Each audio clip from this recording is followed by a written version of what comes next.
In getting to yes, Fisher and Ury are very adamant that, that when you're negotiating, you shouldn't cave into pressure. You shouldn't give into power. They try to take power out of the equation. Of course, their system also involves that you yourself don't try to apply power. You don't try to twist the other party's arm into agreeing with you.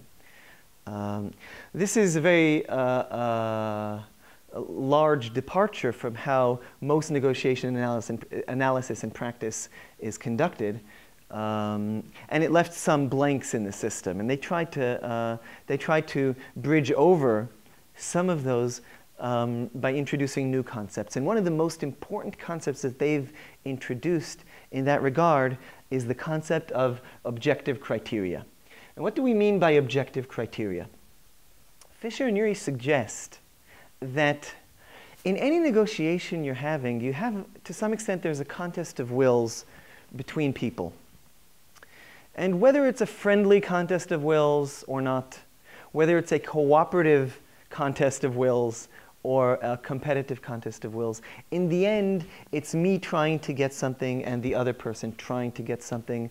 Sometimes these things collide, and there's often likely to be friction.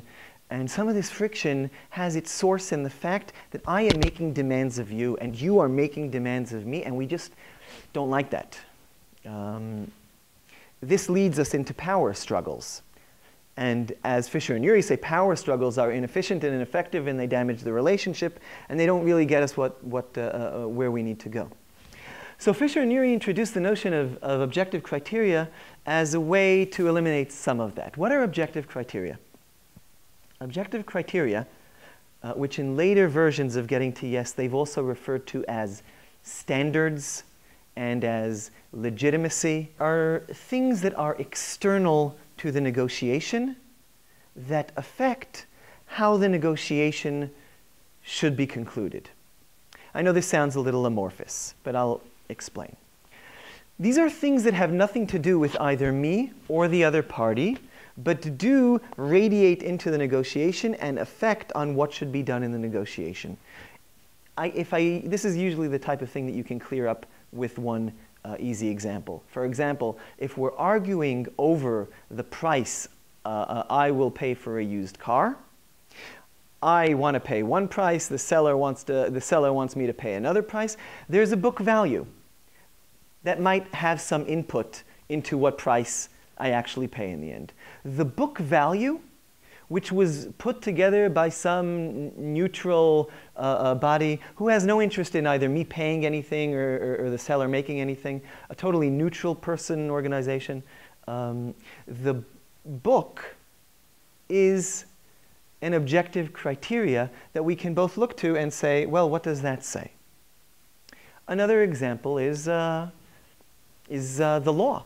The law wasn't decided by me. It wasn't decided by the other party. So if in some negotiation we're trying to figure out who should make one payment or another, this type of closing fee, who'll pay that type of government fee or a contract fee or whatever it is. And it might be that in some situation the law says that the seller pays that type of tax or that the buyer pays that type of fees. And in that case, what we do is we talk about it. I say, you pay it. He says, I pay it. You pay it. And we say, oh, wait, the law says that the buyer pays it. So we can do that. The law is a very black and white thing, well, at least until you get lawyers involved, but it seems to be a very black and white thing. But standards or objective criteria aren't always that solid. For example, it might be that some things aren't law, but you say, well, we can't agree between us. Let's look at market practice. What does the industry do in these situations? What do most people do in these situations? What's common practice? So there's another form of looking at these things. Now, it's important to stress that objective criteria can help out, but they're never going to absolutely decide for you. Because two things happen. One is a party can say, yeah, but the objective criteria doesn't apply here because X, Y, Z. In other words, one party can differentiate between our situation and the situation that the objective criteria was intended to govern.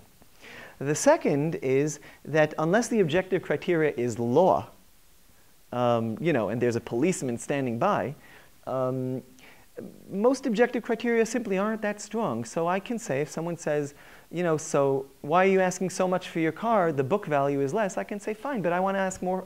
I want more than book. And there is nothing in the world that says that I cannot ask for more than book. You can decide not to pay it, but there's no reason that I can't ask it, aspire towards it, hope to get it, and get it. So objective criteria, they might have some effect, but they're not sledgehammers. Finally, there might be more than one objective criteria that pertains. Sometimes there's more than one book in industry. Like one form of valuation will give you this outcome, another form of evaluation will give you that outcome.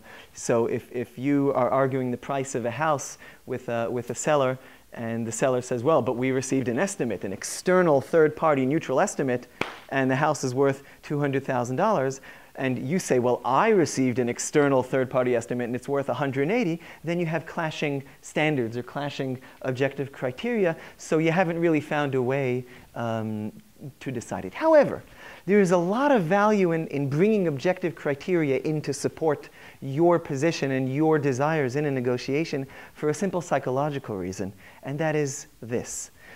Very often, when you're engaged in a negotiation, one of the reasons the other party isn't going to give you what you hope to get is because you've demanded it of them. And they don't want to give it to you. In other words, that just you requesting it or demanding it might have entrenched them into saying, no, don't want to. However, if we're able to create some sort of shift into that the conversation becomes, listen, buddy, it's not that I want you to give me a lower price. It's not me, it's not you on me and me demanding a lower price, but look at the book. So if the guy's looking at the book, then he's not looking at me anymore.